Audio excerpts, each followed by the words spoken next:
आज के इस बहुत ही गरिमामय कार्यक्रम जो झंडूता विधानसभा क्षेत्र के अंतर्गत यहां पर आयोजित किया गया है, कार्यक्रम में हमारे बीच में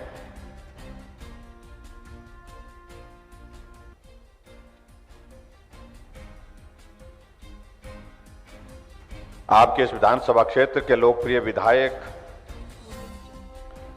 भाई जे.आर. कटवाल जी, बिलासपुर के लोकप्रिय विधायक भाई सुभाष ठाकुर जी, पार्टी के हमारे प्रदेश के महामंत्री भाई त्रिलोक जम्वाल जी,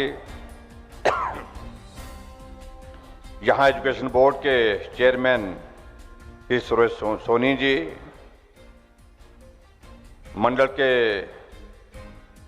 हमारे जिला के अध्यक्ष स्वतंत्र सांख्यान जी, जिला परिषद की अध्यक्षा मुस्कान जी, पार्टी के हमारे साथी नवीन जी, रोशन जी, पंकज राय जो हमारे डिप्टी कमिश्नर है यहाँ पर, एसपी श्री साजूराम राणा जी, पार्टी और संगठन के हमारे सभी पदाधिकारी, पंचायती राज संस्थाओं के सभी चुने हुए प्रतिनिधि, उपस्थित सभी भाई बहनों और पत्रकार मित्रों, आज फिर से झंडूता विधानसभा क्षेत्र में आप सबके दर्शन करने का सौभाग्य प्राप्त हुआ है और अब की बार जल्दी आना हो गया है और अब ये आने वाले समय में आने जाने का ये दौर चलता रहेगा।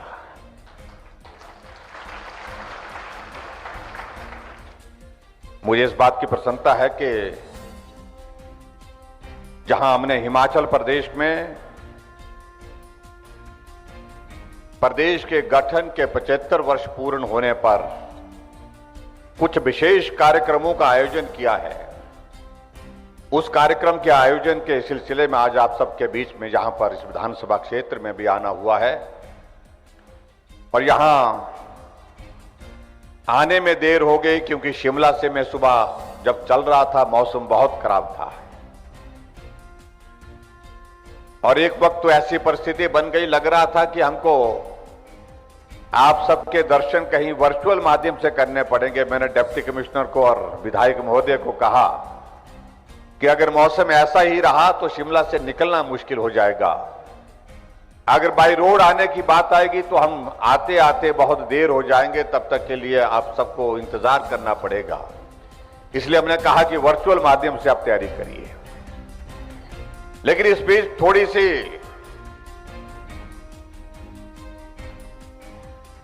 देवताओं ने कृपा कर ली, थोड़ा सा मौसम ठीक होने लगा। हमने पायलट को कहा कि चलो चलते हैं, कोशिश करते हैं और आखिरकार उस कोशिश में हम सफल हुए, कामयाब हुए और आप सबके बीच में यहां इस विधानसभा क्षेत्र में आकर के यहां दर्शन करने का सीधा अवसर प्राप्त हुआ और जब गर्मजोशी के साथ आप लोगों ने हमारा स्वागत किया, उसके लिए भी मैं आप सबका बहुत धन्यवाद करता हूं।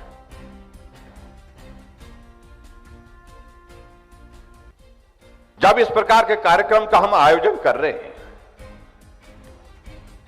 हमारे कुछ मित्रों को लग रहा है कि चुनाव नजदीक आ रहे हैं तो इसलिए कर रहे हैं, क्योंकि उन्होंने तो आंख पर जो है पट्टी बांध रखी है। उनको तो एक ही चीज दिख रही है कि चुनाव आ गए इसलिए ये हो रहा है, चुनाव आ गए इसलिए वो हो रहा है। उनको इस बात को समझना चाहिए कि हिमाचल प्रदेश में हमारी सरकार बनने के साथ ही हिमाचल प्रदेश में गांव-गांव में लोगों के साथ मिलकर के बात करने का कार्यक्रम शुरू किया। जब लोकसभा का चुनाव हिमाचल प्रदेश में हो रहा था तो हमने हिमाचल प्रदेश के 68 विधानसभा क्षेत्र एक साल के कार्यकाल में सब जगह भ्रमण करके पूरा कर लिया था। मैं इसलिए इस बात को कह रहा हूं, कुछ लोगों को लग रहा है और जिनको लग रहा है उनको मुझे लगता है कि कोई बात नहीं, कई बार लगने भी देना चाहिए, कोई परवाह करने की आवश्यकता भी नहीं। भाई और बहनों, आपके समक्ष जो है अभी आपने देखा कि वीडियो के माध्यम से हिमाचल प्रदेश की एक यात्रा का जिक्र हुआ 75 वर्ष का।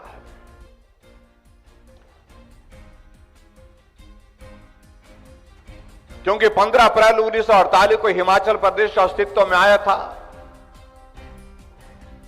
15 अप्रैल 1948 को हिमाचल प्रदेश का गठन हुआ था। और जब गठन हुआ था उस वक्त हिमाचल प्रदेश में मात्र 4 जिले थे। एक चंबा का था, एक महासू जिला था, एक सिरमौर का था, एक मंडी का जिला था। और यह भी मुझे लगता कि हमको ये जानकारी रहनी चाहिए। हम इस कार्यक्रम का आयोजन इसलिए कर रहे हैं कि हम सबको इस यात्रा की जानकारी रहनी चाहिए। हम इस यात्रा में कहां से शुरू हुए थे और आज हम कहां पहुंचे।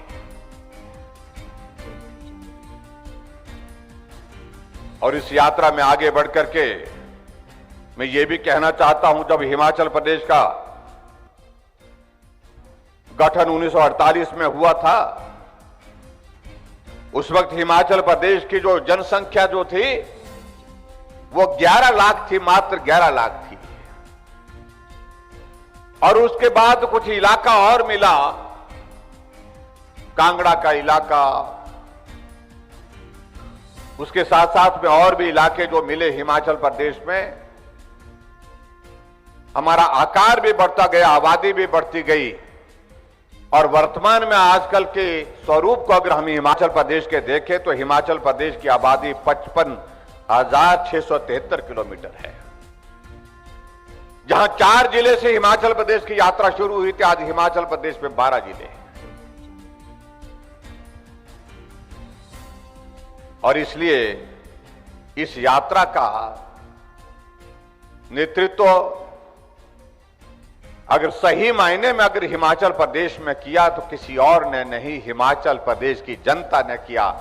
इसलिए मैं इस कार्यक्रम के बीच में ये जरूर कहना चाहता हूं, लोग देते रहते हैं श्रेय, ये इस नेता ने किया, ये उस नेता ने किया। नेताओं की एक भूमिका थी, बीच बीच में जहां जिस नेतृत्व को अवसर मिला उन्हें हिमाचल प्रदेश का नेतृत्व करते हुए हिमाचल को आगे बढ़ाने में काम किया, इसमें दो राय नहीं।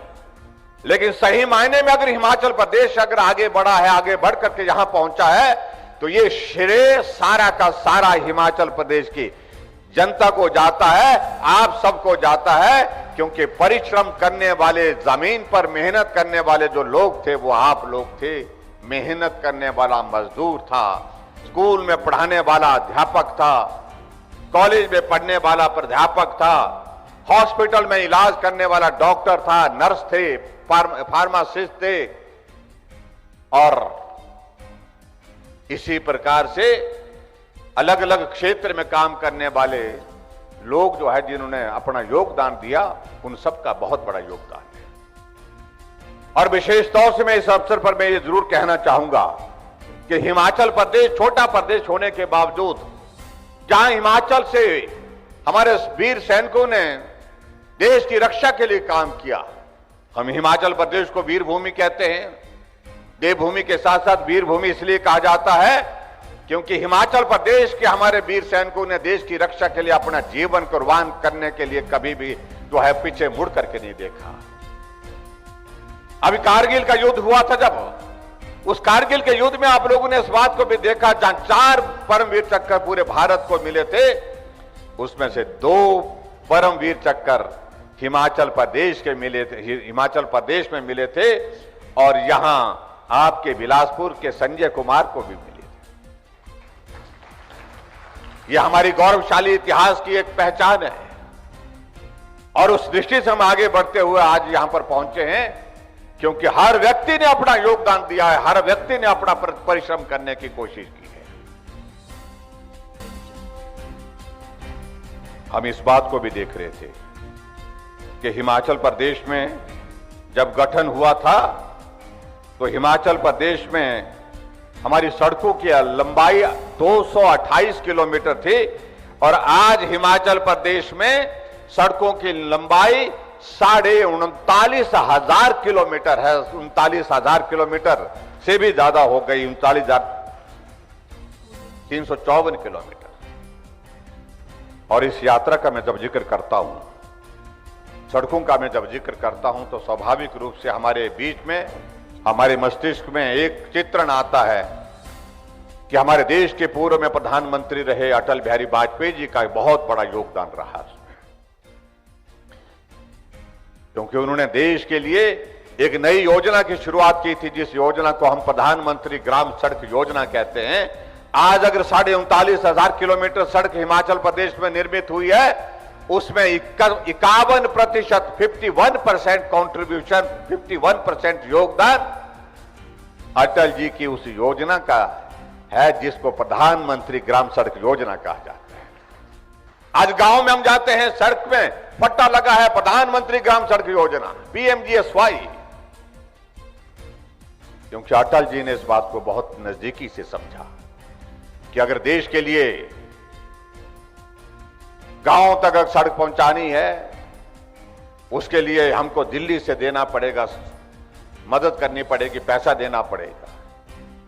और इसी बात के शुरुआत के लिए उनने पूरे देश भर के लिए 60,000 करोड़ रुपए की लागत से प्रधानमंत्री ग्राम सड़क योजना की शुरुआत की। आज गांव में सड़कें पहुंची हैं, सड़कें बनकर के पक्की हो गई हैं, उसमें अधिकांश सड़कें वो सड़कें हैं जो प्रधानमंत्री ग्राम सड़क योजना के अंतर्गत स्वीकृत हुई थी। भाई और बहनों, में ये भी मैं आपके बीच में कहना चाहता हूं कि बहुत सारी चीजों का हम जिक्र करें। अगर हम स्वास्थ्य के संस्थानों का जिक्र करें, जब 1948 में हिमाचल बना था, उस वक्त 68 स्वास्थ्य के संस्थान हिमाचल प्रदेश में थे। आज हिमाचल प्रदेश में 4,320 हमारे हेल्थ के इंस्टीट्यूशन जैसे संस्थान हैं, जहां पर हम स्वास्थ्य की बेहतरीन सुविधा देने की हम कोशिश कर रहे हैं। यहां अगर हम आज बिलासपुर में हैं, तो बिलासपुर में मुझे लगता है कि हमारी बात अधूरी रहेगी कि हम इस कार्यक्रम में ऑल इंडिया मेडिकल इंस्टीट्यूट जो कभी दिल्ली मिलता था, आज बिलासपुर की धरती पर जमीन पर खड़ा है और यहां पर अपने स्वास्थ्य की सुविधाएं देने के लिए तैयार है। और इसी महीने के अंत में या सितंबर महीने की शुरुआत में आदरणीय प्रधानमंत्री जी उस हॉस्पिटल का, एम्स का इनॉग्रेशन करने के लिए, उद्घाटन करने के लिए बिलासपुर आने वाले। मुझे लगता है मेरी बात अधूरी रहेगी अगर आज के इस अवसर पर में जिनके योगदान से ये all India medical institute Bilaspur की धरती पर अगर जमीन पर हम देख रहे हैं, तो बात अधूरी रहेगी अगर हम अपनी पार्टी के, हमारे राष्ट्रीय अध्यक्ष जगत प्रकाश नड्डा जी का जिक्र ना करें। उनका बहुत बड़ा योगदान रहा है।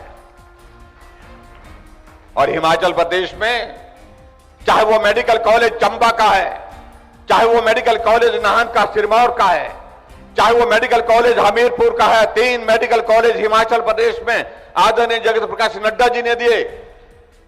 जब वो स्वास्थ्य मंत्री थे, हिमाचल में एम्स बनना चाहिए, कहां बनाया जाए, सारी बात को लेकर के चर्चा हुई और उन्होंने कहा कि बिलासपुर की धरती में जो है, केंद्र में जो हमारा पड़ता है हिमाचल प्रदेश के, यहां पर एम्स का शिलान्यास होना चाहिए। आदरणीय प्रधानमंत्री जी आए बिलासपुर और एम्स का शिलान्यास करके एक बहुत बड़ी सौगात हम हिमाचल वासियों को दी है।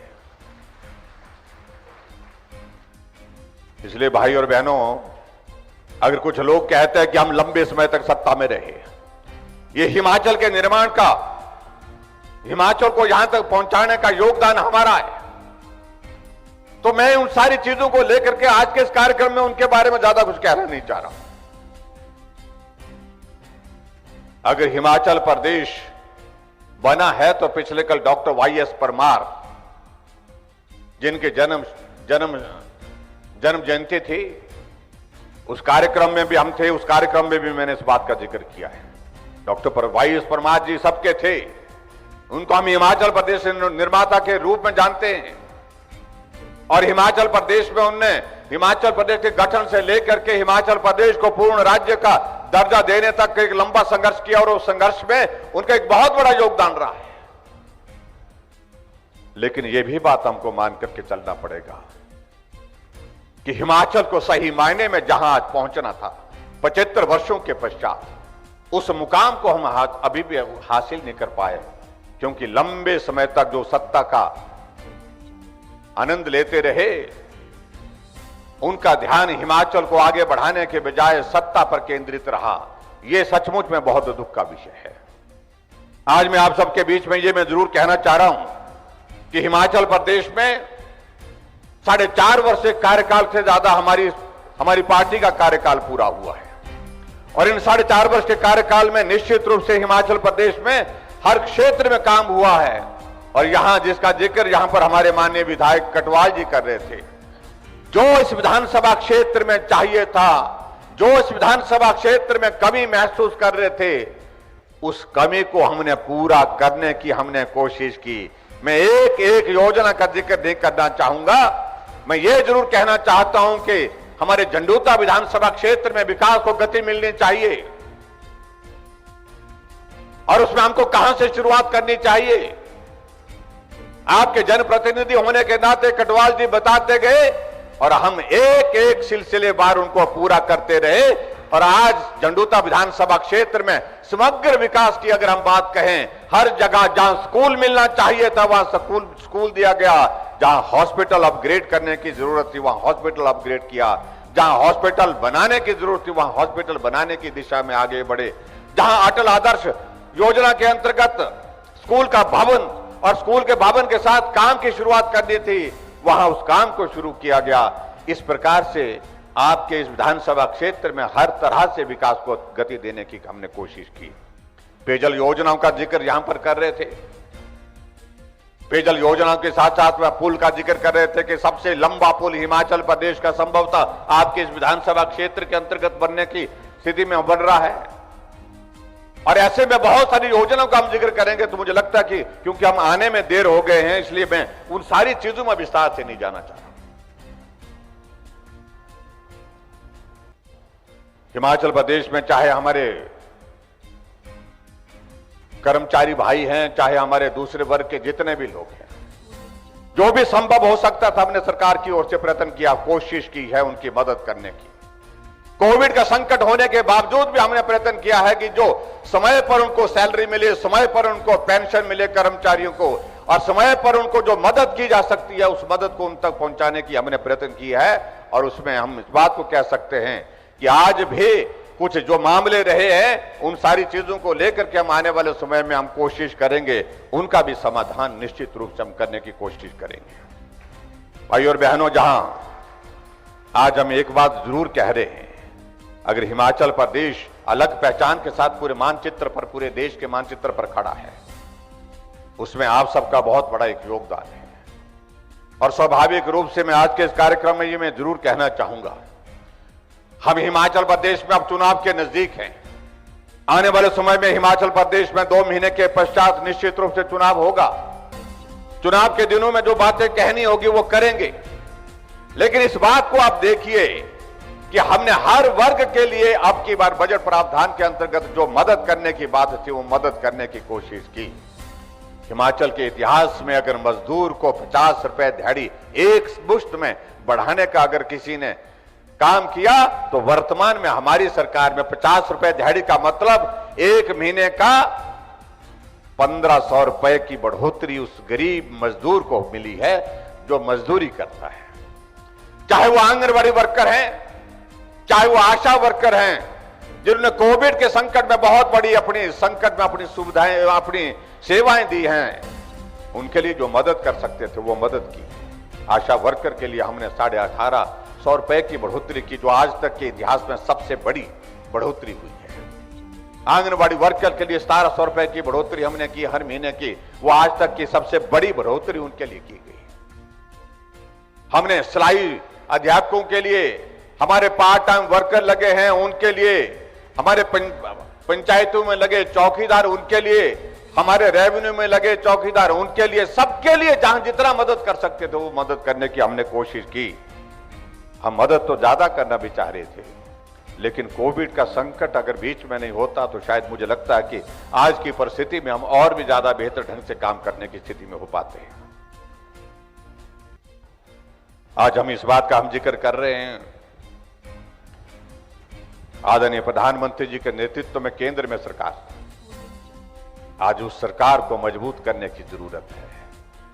और हम हिमाचल वालों के लिए तो बहुत ज्यादा जरूरत है इस चीज की, क्योंकि हिमाचल केंद्र के सहयोग के बिना आगे नहीं बढ़ सकता। ये पक्की बात है, इस बात को हमको मान करके चलना पड़ेगा। और हिमाचल के लिए अगर कोई सबसे ज्यादा कोई चाहने वाला कोई प्रधानमंत्री आज तक के हिंदुस्तान के इतिहास में है तो मैं कह सकता हूं वो नरेंद्र भाई मोदी जी के सिवाय दूसरा व्यक्ति नहीं। अटल जी हिमाचल को बहुत प्यार करते थे, उन्होंने भी बहुत कुछ किया हिमाचल प्रदेश के लिए, लेकिन नरेंद्र भाई मोदी जी तो हिमाचल का जब जिक्र आता है, हिमाचल या अपना हिमाचल, जिस हिमाचल को मैं अपना घर मानता हूं, ये हमारे देश के यशस्वी प्रधानमंत्री कहते हैं। मुझे इस बात की खुशी है 4.5 वर्ष के कार्यकाल में हिमाचल प्रदेश में आदरणीय मोदी जी का 7 बार आना हुआ और हिमाचल के अस्तित्व में 75 वर्षों में कोई प्रधानमंत्री 4.5 वर्षों में 7 बार हिमाचल प्रदेश में आया, ऐसा कोई प्रधानमंत्री आज तक नहीं मिला जो हमको नरेंद्र भाई मोदी जी के रूप में मिला। अभी प्रधानमंत्री जी का आना हिमाचल प्रदेश में हुआ, शिमला के रिज के मैदान पर आना था, लेकिन जैसे माल रोड पर पहुंचे, माल रोड पहुंचते ही अपनी गाड़ी छोड़ करके माल रोड पर पैदल निकल पड़े। इसलिए निकल पड़े, कहा कि इस माल रोड पर तो मैं वर्षों तक घूमता था, साथियों को मिलता था, क्योंकि जब वो हिमाचल प्रदेश में हमारी पार्टी का काम देखते थे उस वक्त वो आते थे, रहते थे, जाते थे। और उसके पश्चात शिमला के रिज के मैदान पे, ऐतिहासिक रिज के मैदान पे, वहां से उन्हें संबोधित किया, शिमला को नहीं, पूरे हिमाचल को ही नहीं, पूरे देश को संबोधित किया। उस दिन का कार्यक्रम इस तरह का कार्यक्रम था जिस कार्यक्रम में पूरे देश के सारे मुख्यमंत्री वर्चुअल माध्यम से जुड़े हुए थे और 700 जिले में डायरेक्ट वो जो है वो कार्यक्रम ऑनलाइन जो है वो वहां पर दिखाया जा रहा था। वहां पर 17 लाख लोग पूरे देश भर में उस कार्यक्रम को देख रहे थे। इस प्रकार का कार्यक्रम शिमला के रिज के मैदान से पहले में आज से पहले कभी नहीं हुआ। हमारे कुछ साथी बहुत परेशान होते हैं, यार आपके प्रधानमंत्री बार बार आ रहे हैं। शिमला आने के बाद उनको खबर मिली कि भाई फिर से आ रहे हैं। हमने कहा आ रहे हैं, बोलते कहां आ रहे हैं, हमने कहा कि धर्मशाला आ रहे हैं। फिर जानकारी हासिल करने लगे कि भाई क्या सुबह आएंगे शाम को चले जाएंगे, नहीं नहीं, मैंने कहा शाम को रुकेंगे। अच्छा रुकेंगे बोलते, मैंने कहा 2 दिन का कार्यक्रम है। परेशान हो जाते कांग्रेस के लोग कि ऐसे प्रधानमंत्री जो देश के नहीं दुनिया के सबसे बड़े नेता हैं, वो हिमाचल में आकर के धर्मशाला में रुकते हैं, 2 दिन रुकते हैं। चीफ सेक्रेटरी की मीटिंग होती है, चीफ सेक्रेटरी की पूरे देश की कनक्लेव होती है और उसके बाद 2 दिन रहने के बाद वो वापिस जाते हैं। कांग्रेस के नेताओं को इसी बात को लेकर के परेशानी है, अगर ये ऐसे आते रहेंगे तो बड़ा मुश्किल है भाई। मुश्किल किस बात की है? मुश्किल इस बात की है कि उनको लगता है कि अगर नरेंद्र मोदी जी हिमाचल आएंगे, हिमाचल के लोग उनको बहुत चाहते हैं, बहुत प्यार करते हैं, बहुत स्नेह करते हैं और नरेंद्र मोदी जी भी हिमाचल को बहुत प्यार करते हैं, तो ऐसे में ये ऐसी स्थिति न बन जाए कि जहां हम कोशिश कर रहे हैं चुनाव के लिए वहां हमको निराशा हाथ में न लगे। तो निराशा तो भाई मैं इतना जरूर कहना चाहूंगा कि वो निश्चित रूप से लगने वाली है। आने वाले समय में आदरणीय प्रधानमंत्री जी के कार्यक्रम हिमाचल प्रदेश के बन रहे हैं। 3 कार्यक्रम लगभग निर्धारित हैं। उनका आना चंबा तय हो गया है, बिलासपुर में आना तय हो गया है, कुल्लू या मंडी में एक स्थान पर तय होना है और आने वाले समय में जब कार्यक्रम होंगे तो उस वक्त की बातें तब करेंगे। लेकिन मैं इतना जरूर कहना चाहता हूं भाई और बहनों, अभी का ये कार्यकाल, वर्तमान का कार्यकाल जो हमारा पूरा होने जा रहा है दिसंबर के महीने में, उसमें आप सबका धन्यवाद करने के लिए भी मैं आप सबके बीच में हूं, क्योंकि कोविड का संकट बहुत बड़ा संकट, उस संकट में आप साथ में खड़े हुए, मजबूती के साथ खड़े हुए और चट्टान की तरह साथ खड़े होकर के आप लोगों ने साथ दिया, उसके लिए मैं आप सबका अभिवादन करता हूं, आप सबका धन्यवाद करता हूं। अगर ये संकट नहीं होता तो मैं कह सकता हूं कि हिमाचल प्रदेश में विकास की गति और तेज होती। लेकिन हमारे कई मित्र बहुत इस बात को लेकर के बहुत ज्यादा कुछ कहने की कोशिश करते हैं और वो हमेशा एक ही बात कहते हैं, ये नहीं हुआ, वो नहीं हुआ। मैं उन सारी चीजों में भी नहीं जाना चाहता। हमने एक बात कही कि हम हिमाचल प्रदेश में जब सत्ता में आए हैं, हम पहले दिन से हमने शुरुआत की है रिवाज बदलने की। हम आज रिवाज बदलने की बात नहीं कर रहे। जब हिमाचल प्रदेश में हमारी सरकार बनी 27 दिसंबर 2017 को, हमने पहले कैबिनेट की बैठक से रिवाज बदलने की शुरुआत की। रिवाज क्या था? रिवाज यह था कि बदले की भावना से काम करने की शुरुआत होती थी। पूर्व सरकार के नेताओं के खिलाफ मामले दर्ज करने के आदेश होते थे। पूर्व सरकार के कुछ योजनाओं को रद्द करने के आदेश होते थे पहली कैबिनेट बैठक में। लेकिन हमने कहा कोई इस प्रकार का निर्णय नहीं करेंगे बदले की भावना के साथ। ये हिमाचल है, देवभूमि है, और हम आगे बढ़ने के लिए यहां पर हैं। बदले की भावना से काम करने की परंपरा जो बन रही है हिमाचल प्रदेश में, इसको हम बंद करना चाहते हैं। हमने रिवाज बदलने की शुरुआत पहली बैठक से की है। रिवाज क्या था हिमाचल प्रदेश में? सरकार बदलती थी तो टोपियां बदल जाती थी। बहुत विचित्र परिस्थिति है ये। किसी की सरकार आ गई तो हरी टोपी हो जाती थी, किसी की सरकार आ गई तो लाल टोपी हो जाती थी। हमने कहा ये टोपी हिमाचल की पहचान है, हिमाचल की शान है और हिमाचल का सम्मान है। ये टोपी ना कांग्रेस की है, ना भाजपा की है, ना सीपीएम की है, ना किसी और पार्टी की है। ये टोपी हिमाचल की है, हिमाचल की पहचान है। इस टोपी पर राजनीति करना छोड़ दीजिए। और आज मैं इस बात को लेकर के मैं दावे के साथ कह सकता हूं, असर हुआ है। आज हमारे नेता भी हरी टोपी पहनते हैं, किन्नौर की टोपी पहनते हैं। दूसरी पार्टी के लोग भी कुल्लू की टोपी पहनते हैं, लाल टोपी पहनते हैं। तो रिवाज बदलने की अगर मैं बात कहूं तो हमने पहले दिन से शुरुआत की है। और अभी तो मैं एक बात जरूर कहना चाहता हूं, रिवाज की बात हमने यहां इसलिए जरूर जोर से कही, जब पिछले 5 प्रदेशों में जब चुनाव हो रहे थे, उन चुनावों में हमारे कुछ मित्र शोर डाल रहे थे कि हम आ रहे हैं, हम आ रहे हैं। क्योंकि उनके दिमाग में बैठी थी कि वो उत्तराखंड में हर 5 वर्ष के बाद सरकार बदल जाती है। उनके दिमाग में बैठी थी कि उत्तर प्रदेश में सरकार बदलती है, हर 5 वर्ष के बाद बदलती है। और ऐसे में यहां भी उनके दिमाग में यही बात बैठी थी। लेकिन जैसे परिणाम आया, रिवाज बदला। उत्तराखंड में भाजपा की सरकार थी, फिर भाजपा की सरकार बन गई। धामी जी थे, फिर धामी जी आ गए। उत्तर प्रदेश में योगी जी थे, फिर योगी जी आ गए। 5 प्रदेशों में चुनाव हुए, एक प्रदेश में कांग्रेस पार्टी थी, रिवाज बदला, वो सत्ता से बाहर हो गए। और जहां 4 प्रदेशों में भाजपा की सरकारें थी, उत्तर प्रदेश में, उत्तराखंड में, गोवा में, मणिपुर में, चारों प्रदेश में भारतीय जनता पार्टी की सरकार फिर सत्ता में आई। तो हमने तभी कहा, मित्रों सुन लीजिए, आस पड़ोस में भी रिवाज बदल गया है, अब हिमाचल में भी रिवाज बदलेगा। आप ये मत मान करके चलें कि आने वाले समय में हिमाचल प्रदेश में जब चुनाव होंगे दिसंबर के महीने में, जब परिणाम निकलेगा, आप सबके आशीर्वाद के साथ मैं दावे के साथ कह सकता हूं कि हिमाचल में फिर से भारतीय जनता पार्टी की सरकार बनेगी। हिमाचल मोदी जी को चाहते हैं, हिमाचल के लोग मोदी जी को मजबूत करना चाहते हैं। हिमाचल के लोग जगत प्रकाश नड्डा जी की पार्टी को मजबूत करना चाहते हैं। उस नेतृत्व, जिस छोटे प्रदेश से जाकर के उनने पार्टी का राष्ट्रीय नेतृत्व का दायित्व संभाला है, उनको मजबूत करना चाहते हैं। और हिमाचल प्रदेश में हमारी सरकार ने जो काम किए, हमने काम इस प्रकार से करने की कोशिश की है कि गरीब आदमी की मदद ज्यादा हो सके, उसके लिए प्रयत्न किया।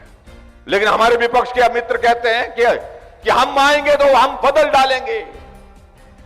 क्या बदलेंगे? कि भाजपा की सरकार की जो योजना है, उन योजनाओं को बंद कर देंगे। हमने तो बुजुर्गों के लिए 60 साल से ऊपर के बुजुर्गों के लिए पेंशन का प्रावधान किया, और वो कह रहे हैं कि हम आएंगे तो बंद कर देंगे। हमने तो हिमाचल प्रदेश में हर घर में गैस का चूल्हा पहुंचाया, 3,32,000 चूल्हे घर घर में पहुंचाए, और वो कह रहे हैं कि हम सत्ता में आएंगे तो हम बंद कर देंगे। तो गैस का चूल्हा भी क्या रसोई से उठा करके ले जाएंगे।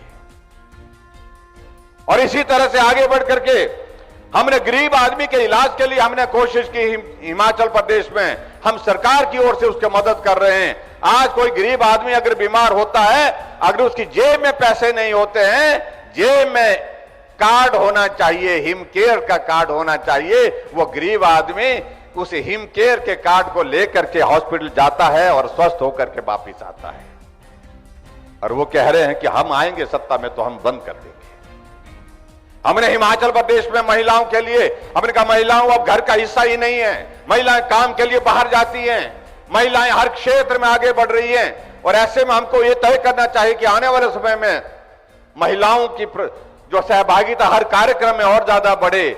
उसके लिए जरूरी है उनके लिए कुछ मदद का रास्ता निकालना चाहिए, आने जाने की व्यवस्था में उनको सहजता रहे, सरलता रहे। हमने तय किया महिलाओं की आबादी हमारी कुल आबादी की आधी है, तो हमने बसों में किराए का भी निर्णय किया कि आधा किराया लेंगे, आधा नहीं लेंगे। इस पर भी कह रहे हैं कि हम आएंगे तो बंद कर देंगे, बोलते हैं। हमने कहा बंद कर दीजिए। हमने बिजली के लिए हमने तय किया कि हिमाचल ऊर्जा राज्य के रूप में जाना जाता है। हम 11,000 मेगावाट से ज्यादा बिजली हिमाचल प्रदेश में पैदा करते हैं। हम पंजाब को बिजली हम देते हैं, राजस्थान को बिजली हम देते हैं, दिल्ली को बिजली हम देते हैं, हरियाणा को बिजली हम देते हैं। और उसके बाद अगर हमने तय किया कि हिमाचल प्रदेश जब ऊर्जा राज्य के रूप में जाना जाता है, जो हमारी एक कैटेगरी है जो गरीब मध्यम वर्ग के लोग हैं, उनके लिए हम 125 यूनिट बिजली का हमने फ्री किया। और इस बात को लेकर के भी हमारे मित्र कहते हैं कि हम सत्ता में आएंगे तो हम बंद करेंगे। हमने गरीब आदमी के लिए मदद करने की कोशिश की।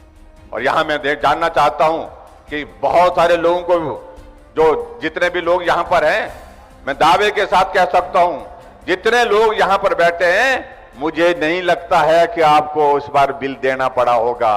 0 बिल आया। कितना बिल आया? कितना बिल आया? ज्यादा आया बिल आया बिजली का, लेकिन 0 बिल आया। और कांग्रेस वाले बोलते हैं कि हम सत्ता में आएंगे तो पूरा बिल देंगे। और बहुत बड़ी विचित्र बात है, इनके एक नेता को बहुत आजकल घोषणा करने की आदत पड़ गई है। और उनकी घोषणा का आलम तो इस कदर है कि पार्टी को पूछे बिना घोषणा करते हैं। वो पार्टी को विश्वास में लिए घोषणा करते हैं। पंजाब में जो एक पार्टी सत्ता में आई है, उसने कहा कि हर महिला को हम 1000 रुपए देंगे। और कांग्रेस के नेता एक हिमाचल प्रदेश में उन्होंने क्या दिया कि हम जो है हर महिला को, 18 साल से ऊपर की महिला को 1500 रुपए देंगे। आपको, आप कैलकुलेट करो, लगभग 35 लाख के करीब, 35 लाख के करीब महिलाओं की पॉपुलेशन है, 36 लाख के लगभग। और आप हिसाब लगाओ कि एक महीने का अगर 1500 रुपए देंगे तो कितना, उसने हिसाब भी जोड़ा क्या? मैं उस सारी चीज में कुछ कहना नहीं चाह रहा हूं। उनके सामने एकमात्र लक्ष्य है सिर्फ चुनाव। चुनाव में जीत कैसे कर सकें, चुनाव में लोगों को गुमराह कैसे कर सकें, लोगों से हम वोट कैसे ले सकें, उनके सामने लक्ष्य यही है। और हमारे सामने लक्ष्य है कि हम प्रदेश का समग्र विकास कैसे कर सके।